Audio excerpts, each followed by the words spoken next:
Tesla events, they're usually all about, the shiny new cars and the tech specs that make your head spin, right? Right. So I think it's safe to say everyone was pretty surprised when their We Robot event was more like, well, a party than an actual product launch. Yeah.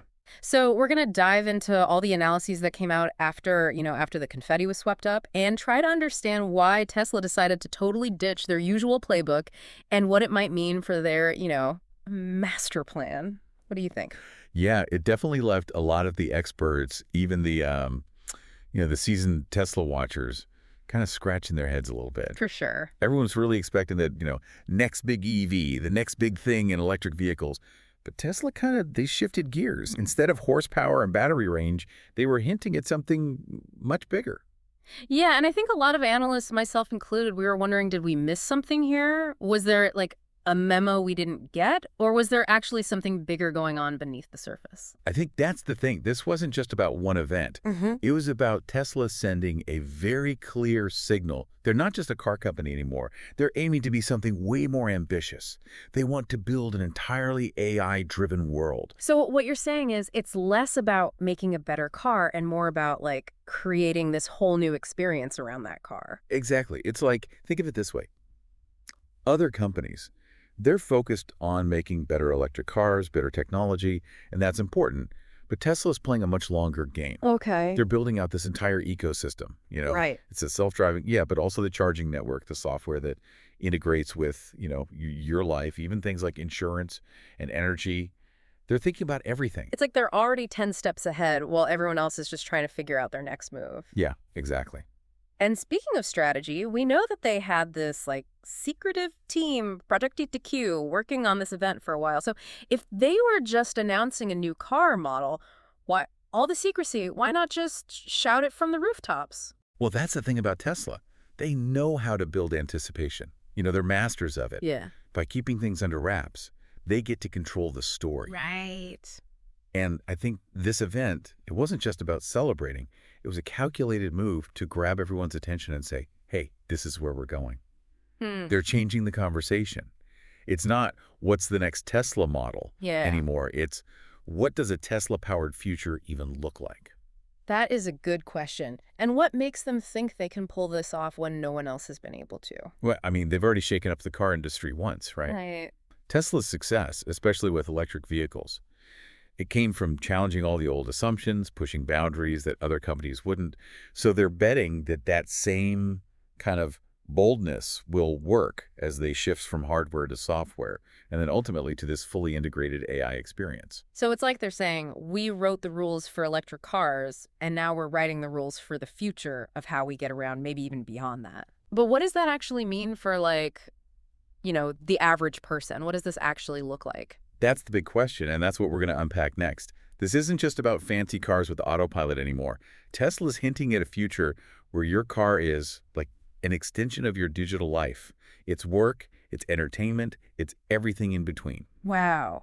So we're talking about this future where our Teslas, they're more than just getting us from A to B, right? They're like woven into our lives. It's a big idea, but what does that actually look like? I mean, what are we talking about here concretely? Okay, so think about, how we use our cars now, right? Right. We commute, we run errands, maybe catch up with friends on the phone, listen to some music. Sure. Now, imagine all of that, but like amplified, made better, smoother through AI and being constantly connected. Okay, I'm with you so far, but what does that look like in my day-to-day life? Give me an example. Okay, say you've got that meeting across town. Your Tesla, it doesn't just get you there on autopilot. It's hooked into your calendar, knows the traffic patterns, and tells you the best time to leave so you're not late. Okay. But here's where it gets really interesting. That time in the car, that's not wasted anymore. You're actually prepping for your meeting. Oh, I like that. Built-in desk, Yeah. noise canceling so you can focus, super fast internet, take calls, work on presentations, the whole 9 yards. So you're basically turning commute time into like productive work time. Yeah, exactly. And it's not just limited to work either. Right. Think about how your Tesla could learn, like what you love to listen to or watch. So it's curating personalized playlists for you, suggesting podcasts you might actually enjoy, or even like streaming your favorite shows right there in the car. Okay, so now it's like a personal assistant on wheels. Exactly. That's kind Mhm. of the whole point. Yeah. Tesla's blending those lines between like getting around, working, having fun into one seamless experience that adapts to you. Right. They want to make your car this like noble hub. It's your home, your office, your entertainment center, all powered by AI and completely in sync with your digital life. It sounds amazing, I'll give them that. But it also makes you wonder, how are they going to manage all this data? Yeah. Our lives, our choices, where we go. What about privacy? Yeah, that's a huge question, and it's one we need to be asking. For sure. Tesla says they're all about data security, user privacy, all that. But whenever you've got tech relying on knowing so much about you, there are always risks. It all Yeah. comes down to transparency, Yeah. how they use data, how secure it is, what are the rules about collecting it, storing it, using it, all of that has to be clear. It feels like the stakes are pretty high here. I mean, it's not just about building a better car at this point. We're No. talking about changing how we live, work, interact with the world. And this is still so early. This technology is just getting started. And that's what makes it so fascinating, right? We're watching this huge shift happen, how we think about transportation, about technology in general. And Tesla's right there on the leading edge. But as cool as all this is, we also have to think about the downsides. Make sure this AI-powered future, it works for everyone. Right. And speaking of downsides, let's talk about the flip side of all this. As cool as a Tesla-powered future sounds, there are some challenges, some risks we got to be aware of. So we've talked about the exciting stuff, the cool future, Tesla's painting, but like with any big tech leap, we got to look at the downsides too. What are the risks, the things that could go wrong as we go further into this world run by AI? I think one of the big ones, honestly, is control. Like, as our cars get more and more autonomous, all hooked up, we're basically saying, algorithms, you make some decisions for me.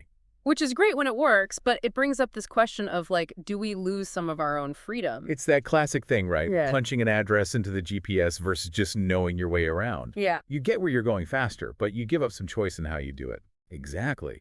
But now, scale that up. It's not just directions, it's the whole driving experience. What if the AI decides the best route for you, even if you'd rather take the scenic way? Or it limits what you can even do in the car based on some calculation.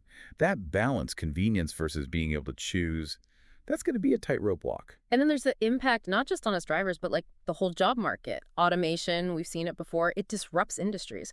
So with self-driving tech getting better, what happens to all the people whose jobs rely on driving? It's a valid concern. Truckers, taxi drivers, delivery folks, their livelihoods could be at stake. We can't just ignore that. Having plans in place like retraining programs, support systems, that's going to be key to helping people adapt. So alongside all the cool tech, we need to be realistic about the bumps in the road and make sure the solutions we come up with, they benefit everybody. Totally agree. And we can't forget about those oops moments, right? Anytime you've got complicated systems, there's a chance they mess up. Safety protocols, making sure things are secure from hackers, even the ethics of how AI makes decisions, especially in those life or death situations. We got to be thinking about all that. That's a lot to unpack. But it sounds like the main thing is we're not just passengers in all this. We've got a say. We have to be part of the conversation, ask the tough questions, make sure this tech is being developed in a way that's good for everyone. Couldn't have said it better myself. This isn't Tesla's future, it's everyone's. Staying informed, being engaged, demanding that companies are transparent and accountable, that's how we build an AI-powered world that works. That's a great note to end on. It's clear Tesla's not just building cars anymore. They're trying to reshape how we see technology, how we get around, maybe even how we live our lives. And as we've discussed, that comes with amazing potential, but also some real challenges. This is the future happening right now.